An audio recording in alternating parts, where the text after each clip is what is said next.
Welcome to my channel. If this is your first time here, my name is Megan and I live in Calgary, Alberta, Canada, and I am passionate about learning and sewing.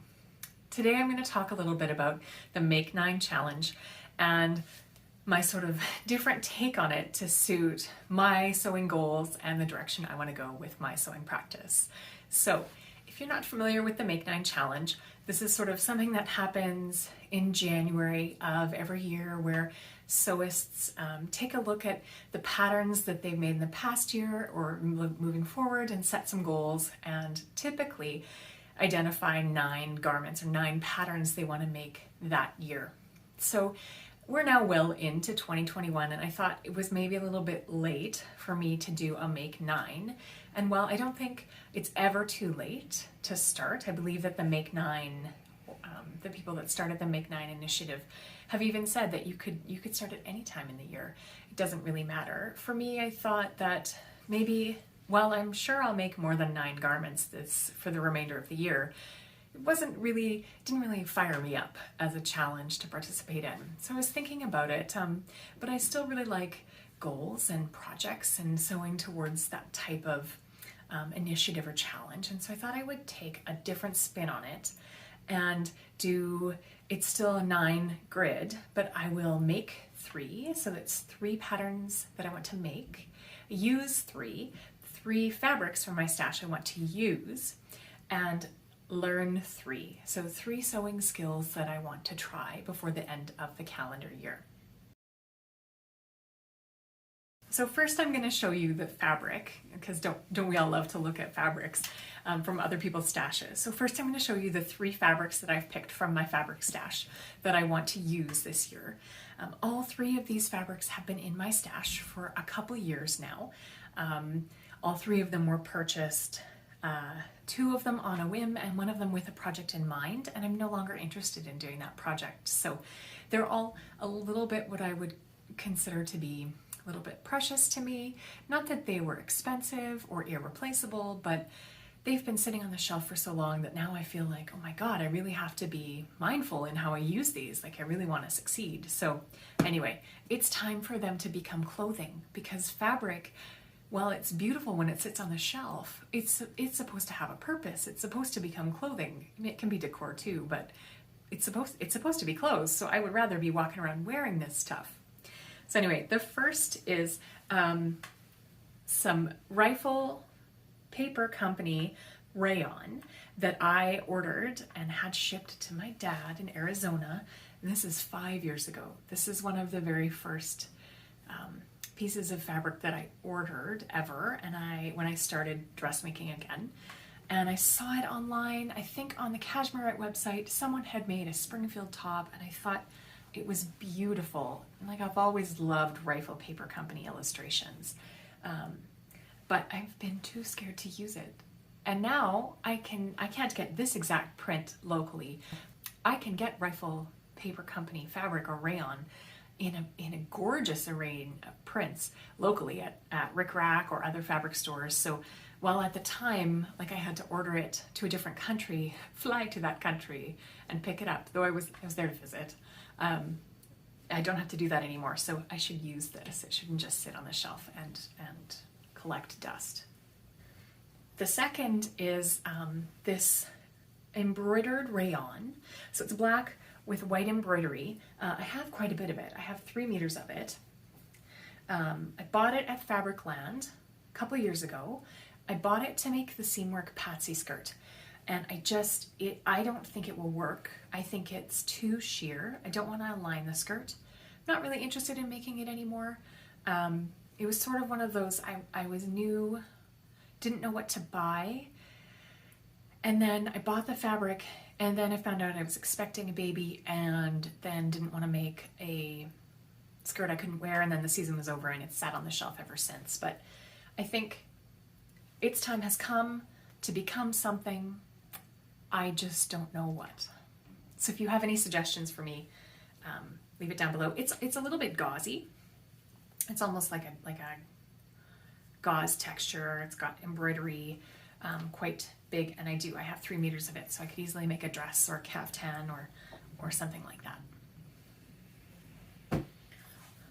And then the last of the 3 fabrics I've picked is this dark floral Liverpool knit.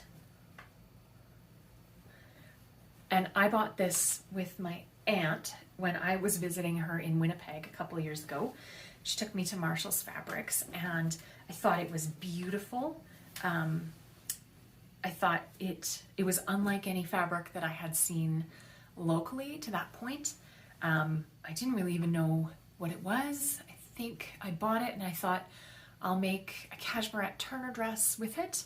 And I think I might still do that. Like it's got a pretty decent amount of stretch. Some good horizontal stretch, very little, just a vertical give. So maybe not the Turner. Maybe I'll make it into, but that style, sort of like a full skirt fit and flare. Definitely more fall colors. There's this beautiful flame red peony and some purple and greens. So I'm ready to wear this instead of just look at it. So if you have any other suggestions for this one, leave them down below and I'll check them out.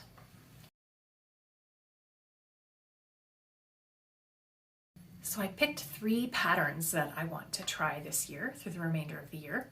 And one of them is a Big 4 pattern, and this is a simplicity pattern, and I don't recall off the top of my head the number for it. So I'll put that in, I'd like pop it up on the screen and I'll put it in the description. But it's a simplicity pattern, and it is the Sew House 7 Burnside Bibs dress version. So it's an apron dress. I have fabric picked out for it. I bought it last year, didn't get around to it, but I'm gonna give that one a try. A little bit worried about fitting. Like I said on a previous video, the Big 4 patterns intimidate me because I'm not sure about the ease. So I'm gonna give the instructions a good read through.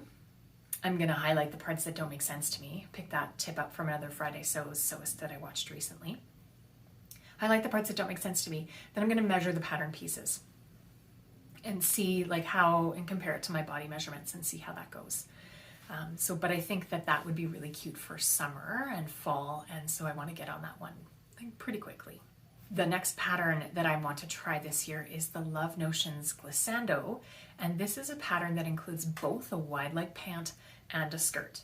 So when I bought it, I had no intentions of making the pants at this point and was quite interested in the skirt.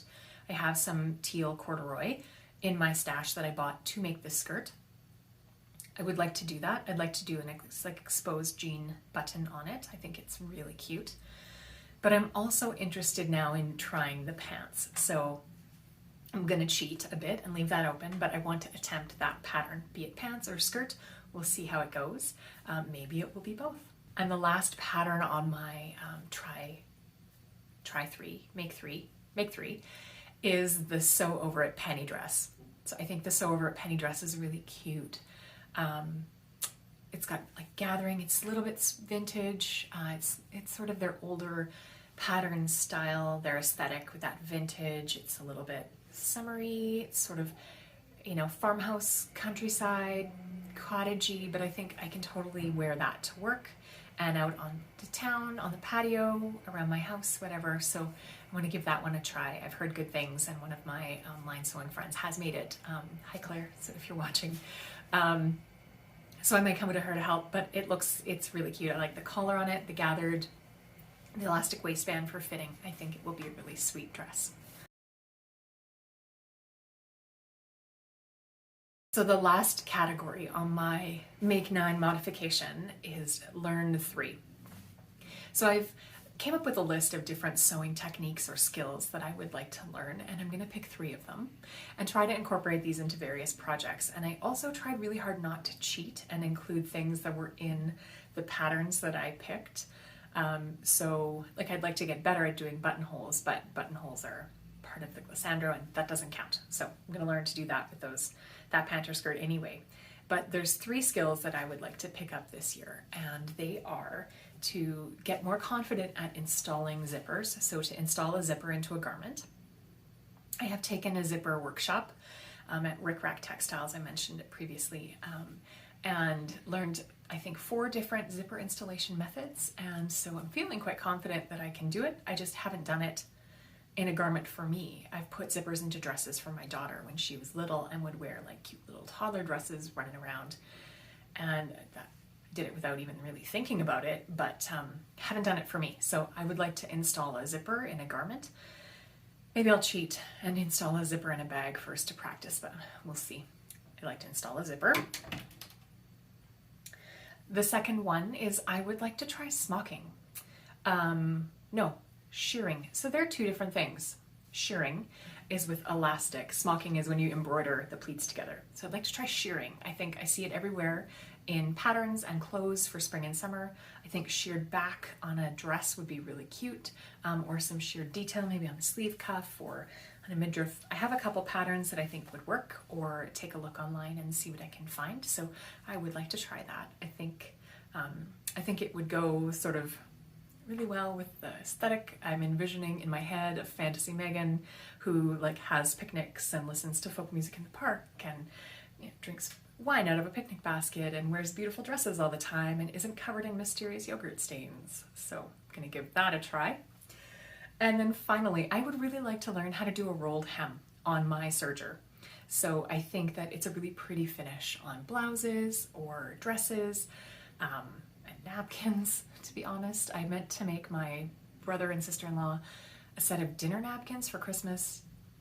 I say this a lot, I didn't get around to it. Reality is my life can sometimes take me in interesting directions as two little kids and a full-time job, and I often have to work on-call hours, and I have a husband and family, and I'm in the sandwich of the sandwich generation, so there's lots of things on my plate, and sometimes I don't get to all of the projects I would like to get done. But I think rolled hem dinner napkins would be like a really sweet little touch, and so I would like to learn how to use the rolled hem function on my serger. I bought this serger because it had all of these different stitch options and the cover stitch option, and so I would like to learn how to use it. So anyway, that's it for me today. That's my use 3, make 3, learn 3.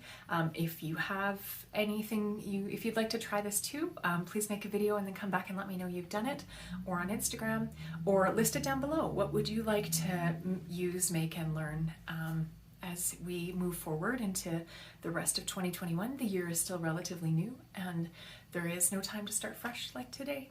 So I hope you have a great day, and I'll see you soon.